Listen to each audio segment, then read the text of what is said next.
Good day, guys. Austin, and today we're looking at this bad boy, the ultimate computer of all times.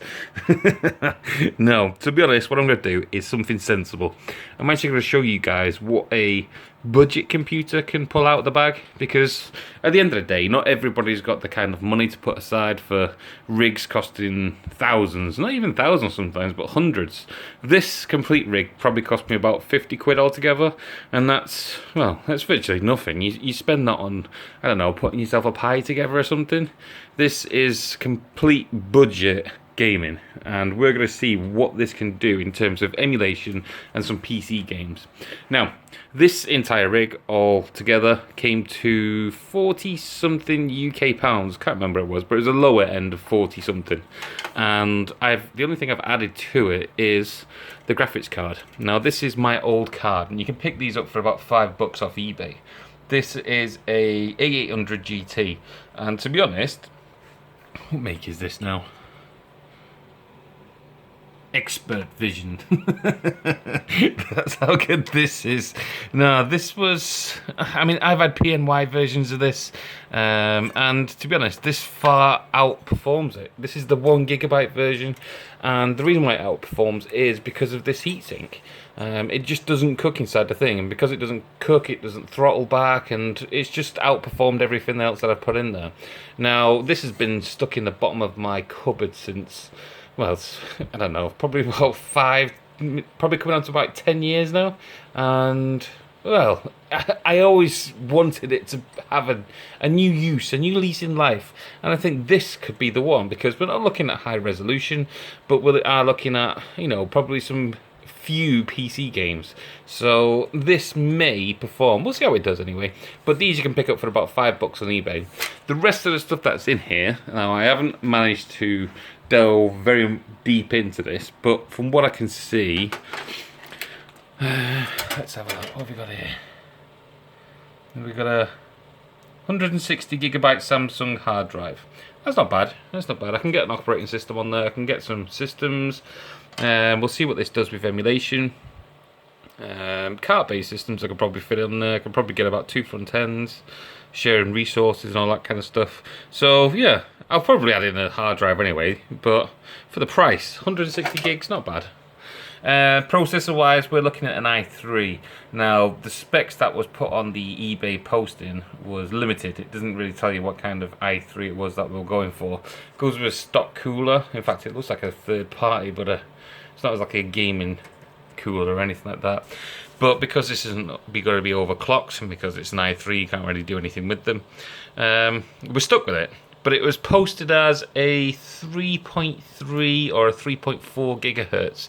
To me, that shouts out probably 2nd gen, and not bad, to be honest, in terms of gigahertz for an old i3, especially for this price. So, well, we'll see how it performs with the emulation stuff, and we'll push it as far as it'll go. Buried underneath this abortion of wires here, we've got 4 gigs of RAM apparently. Got no idea what speed they're running, but to be honest, because we're only emulating, I'm not really too fussed about the RAM speeds. 4 gigs is probably the minimum that I want to be playing with though, so that's good for the price.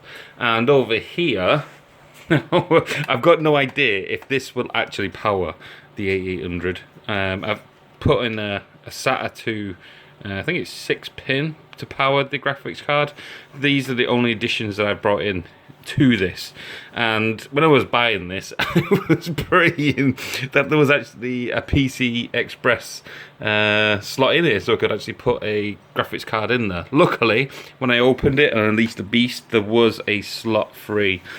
This is budget on a budgeting scale, to be honest. We're going extreme with this, but the power itself, I've fired this up because I've been installing. I'm currently installing the operating system and all the bare bones that we need to put on here. But the power supply, it's got no markings on it. It doesn't tell me what it is, but I'm guessing, even though it's tiny, we're probably rocking about 300 watts out of this. No idea how stable it'll be. We are going to be pushing this to the limit, but I think we'll be okay. I think we'll be good on this. Yeah, we'll see how it goes. In terms of the rest of the stuff, there's nothing else in here. We've got a, I don't know, it looks like a DVD drive, but You know, who has DVDs anymore? All mine are in the loft, so it's pretty much useless to me. I did use it to install the operating system because for some reason, I know you can do them on USBs, but I just like the old school DVDs or CD-ROM drives. It's easier for me to work out in the BIOSes and stuff. Now, this was apparently a educational computer, so I'm gonna have to do something with the with the BIOS flashing up, because it's coming up something like RMI educational. I don't know. It makes it look like if I power this up in front of anybody, it looks like I've been stealing from kids or something. So I am gonna have to have a look into that. Yeah, not bad though. I mean, like I said, this probably all together with the graphics card, the wire, probably pick these up for like 99p or something. Less than 50 quid. Less than 50 quid for a gaming rig. Now, like I said, we're not going to be running, you know, Grand Theft Auto 5, probably no open world things, but this is basically surely for emulation, and we're going to see what it can do. I mean, I'm going to start, obviously, cart-based systems, no problem whatsoever. Arcade stuff, probably no problem whatsoever. Even the Taito Type X, this will probably unleash the fury on them also, because the actual arcade machines that they've run on was, well, less than this. And yeah, I'm actually looking forward to seeing what this puppy can do. This is kind of interesting. So yeah, I've currently put Windows 8.1 Professional 64-bit on there. It's embedding itself at the moment with all the drivers, getting itself up to date, and then I've got a base system to actually work on. And then I'm going to stress test it a little bit just to make sure that this isn't going to wipe out in terms of the power consumption, because I don't know what that PSU is going to be going for. I also know that this is old, so it's going to have dust and all kinds of stuff in there. I don't want to start breaking this off and start messing around because, well, it's an old system. The last thing I want is a bracket breaking on me, because I'll never find a new one. So hopefully the gods of emulation will shine upon me and we'll actually be able to get something done from this. Now, when this is done, and if it is any good, I'm going to use this in one of the cabs. As you can see, it looks like a micro ATX board, so we're not taking up a lot of real estate inside the cab.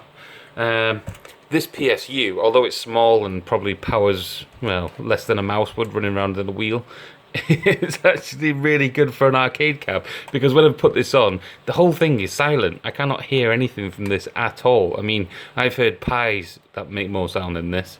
So yeah, I'm happy with the PSU. As long as I can get enough power to run this, run the actual board itself, I'm happy. I'm not going to be putting this inside the arcade cabinet because there's no need. I've got an external USB caddy, whatever you call them, USB drive that I use for installing new computers anyway, so yeah, there's no need for this, and it'll just take up extra power from there. I know it's virtually nothing, but every little helps in this case. And I'll probably keep with this hard drive, to be honest. Why not? It's just going to be running arcade stuff anyway. If depending on what I can run, I reckon I'll probably definitely get the PS1. I'll probably definitely get Dreamcast, no problem. I may even get GameCube and Wii running on this. I think I'm pushing it to the extreme if I'm thinking that I'm going to get any decent PS2 titles running on this. But to be honest, that's all I want. I just want mostly arcade stuff running. And yeah, I think this beast will do it. And this is 50 quid. This is 50 quid all in. It's pot luck what you get. I was lucky that I did get a PC Express slot for this card. If that didn't come, then I was stuck. Then I was stuck with onboard graphics, and that would have set me back a hell of a lot. But in terms of what I've turned up here, I'm excited to see what it can do. So yeah, I'm going to do some tests on this, and I'm going to get back to you and see what this machine can do. Yeah, excited. Anyway guys, thanks for joining me today. There's probably going to be more coming from this one, and I know I've got some more videos coming out today, but yeah, excitement today. Laters!